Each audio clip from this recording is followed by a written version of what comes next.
Hey, what is going on, everybody? Boilon here, and in today's video, we're going to be talking all about the speed meta. Now, I have discussed this before. It has been a little bit of time since I've actually done an updated version of this, and why I'm wanting to talk about this is because more and more we're getting faster and faster characters that make a huge difference in a lot of your attacks. It doesn't even matter what game mode it is. I mean, maybe outside of raids, actually. But in Arena, Alliance War, Cosmic Crucible, a lot of these sort of game modes, there's a necessity to basically outspeed your opponent. And there's a handful of characters that I think have actually stood the test of time because despite some of them being older on this list, they are important to have. You don't necessarily need to have them geared up a lot, but nonetheless, you kind of need to have them to a certain degree, and they provide a huge benefit to your team. So I want to go over all of these characters and what I typically do with them. So if you're ready to go, let's boil this down.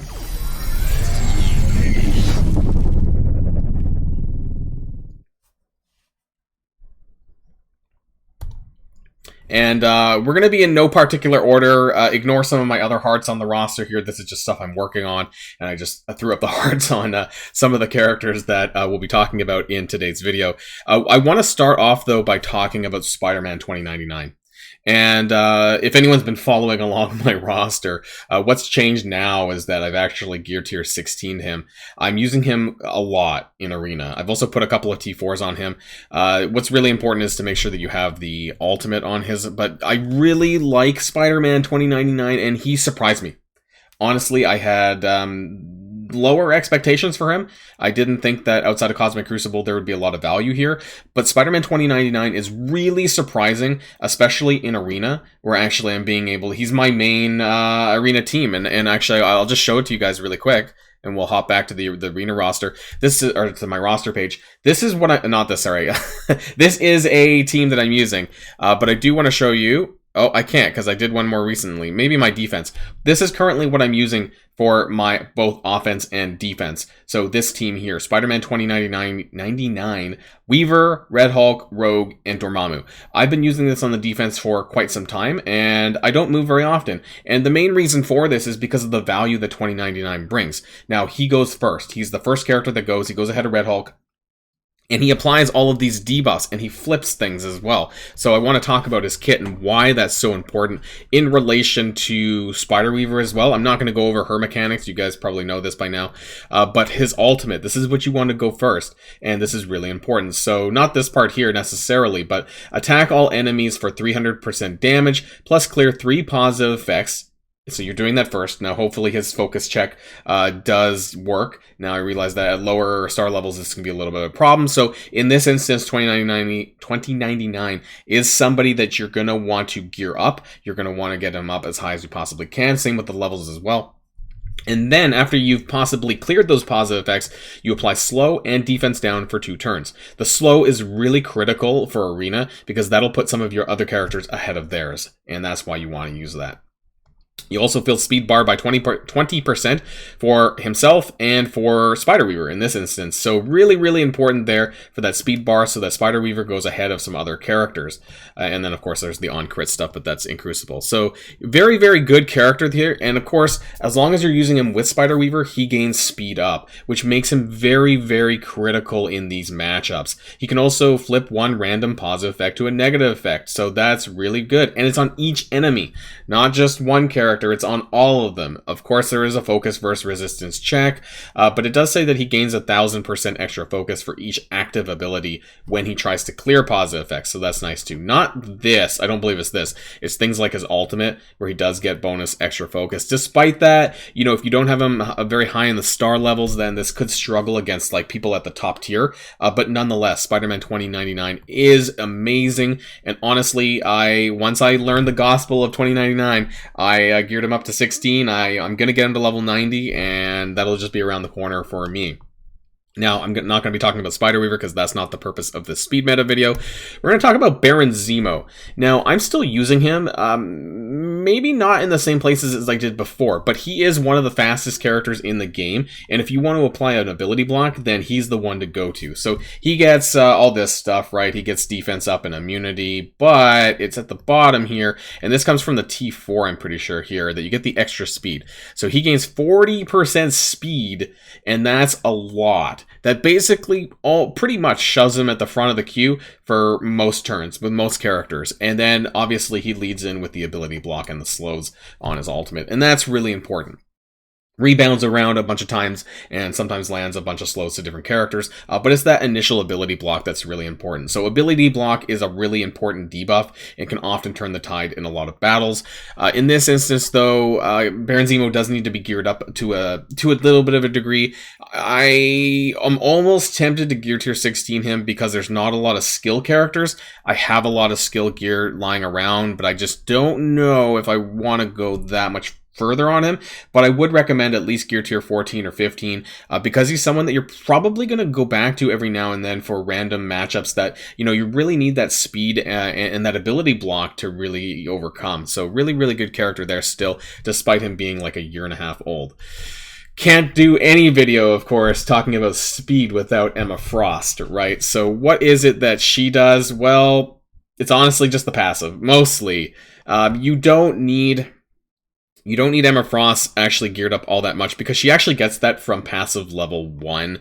But if you wanted her to survive long enough for whatever you're doing with, maybe it's Cosmic Crucible, you know, where the health, the efficiency bar actually matters, I would consider gearing her up a little bit. Is she worth gear tier 16? Probably not because she's mutant gear, but I would consider taking her up to at least gear tier 14. If you really just don't want to do it, you don't have to gear her up at all, but I just personally like having her survive a little bit longer, and she's not too bad overall because of the debuffs she can apply. But this apply minus 10% speed to all enemies is super critical because that's basically what you're going to use to do, especially mirror matches a lot of times, which will just allow you to go first. If you're talking about Unlimited X-Men versus Unlimited X-Men in whatever game mode, whether it's Crucible or War or whatever, then that's going to allow you to overcome theirs so that you can go first, you know, land your debuffs on them before they do it on you, and so on and so forth. So super important to get ahead of them. And Emma Frost is used in a lot of combos, and she's still appearing in the arena defense meta, at least for now, until maybe we get Apocalypse or whoever, right, that might kind of turn the tables on this. But still, speed characters are always super important to have on your roster, whether or not they're necessarily built or not. Emma Frost's Diamond form, of course, pretty critical as well. It gives some barrier, but it also it cleanses, of course, everyone on your field, and then it also tries to apply slow to all enemies. Now, I say try because if she's not geared up, she's probably not going to land this. But I do have her geared up, and I do land this a fair bit of the time, and she has Skirmisher ISO, so that makes her focus a little bit easier. Her base, I was going to say passive. Her basic can also flip two positive effects to negatives. Sometimes I can land this on Dormammu, and that can also help flip the immunity to Disrupt, which is very helpful as well. But again, that requires her to be geared a little bit more. She's still sitting at level 80 for me. I don't know if I'm going to put any more levels or gold into her at this time, but she's someone that you need to watch out for. I may do this, you know, at some point later down the line. Now, next up, this is going to be pretty quick. I would still consider Nick Fury to be part of the speed meta, but largely it's to do his on-spawn speed up to himself, and then you use the special, which spreads all positive effects on himself to all the other allies. This is really just going to spread speed up, which and the other buffs, of course, but the speed up, which is the important thing. And this can often help in certain mirror matches, but I would rather use Emma Frost. A lot of people use this, I don't know, Secret Avengers with Nick Fury, and then this can like counter the exact same team if they don't have Nick Fury, or even if they do have Nick Fury, their Nick Fury is going to use the ultimate rather than the special because both of these skills are up at the same time. So that can kind of help get ahead of some of the other characters if you win that coin flip of Nick Fury's. Otherwise, I don't use him as much as the other characters that are in this list, so I just wanted to point him out anyways. I don't personally like gearing Nick Fury because he is very expensive as a skill character, and I'd rather actually just put that into Baron Zemo, and I feel like I'd get more value out of that. Next up is, of course, going to be Loki. I'm going to a low voice here because That's the name of my dog, if people didn't know that. So I try to not say that word. President that guy, that's what I used to say because of the name. But anyways, what makes him really important is this. On spawn, fills speed bar by 15% to himself, but then he fills speed bar of Mystic Controller allies by 10%. Now, that's really important. Also, actually applies, flat minus 20% resistance to all enemies, so that's not too bad either. And of course, Mystic Controllers gain 20% extra focus as well. Now, who are you commonly using this with? Well, if you filter by Mystic Controller, there's quite a few, and I could just say it off the top of my head, and I'd just rather just show you guys so that you guys know. And most of the time, it is going to be Cersei. So when you're using the Eternals, and we might find some other uses. It also sometimes works for Morgan Le Fay as well. But I wouldn't do this in a mirror match against another Morgan Le Fay, because then that triggers the passive of Morgan's, and we're not going to get into that. But a lot of other good characters that people are still using, Doctor Doom, Cersei, Cloak, and in the Eternals combo, the reason why this is important is because you kind of want Cersei to go first, because you want to kind of soften up the enemy so that when Icarus goes on his ult, that he ends up killing somebody and gets the repeat on the ultimate to do more damage. So that's mainly why you would want to put Cersei ahead of Icarus, because if you don't have Loki on the field, then that means that Icarus is going to go first, and you won't have that chance to soften them up. Loki also has the special, right, the mind control special, and there's a good chance you can soften them up with that alone as well when they hit each other, so that's really important there. I would say the most common combo of using these characters together is the Eternals. I have seen on occasion use it with Doom, but when you look at the list, that's probably what we're going to see. It's possible we might see a resurgence of this, because there's a rumor or whatever, a leak of this new zombie team that's coming out with Hela. So that's also part of a war team that could be speed meta worthy as well, because that would push up Hela's turn bar and all of that. And also they synergize together, so if he dies, Hela will summon another Greg. Right, so that's possible that that could come back onto the field as well. So I'd keep an eye out for that. Mr. Negative is also a Mystic Controller. However, I don't see them being paired up together, because you're going to want to use that full Underworld team. Anyways, and of course, last but not least is going to be Cable.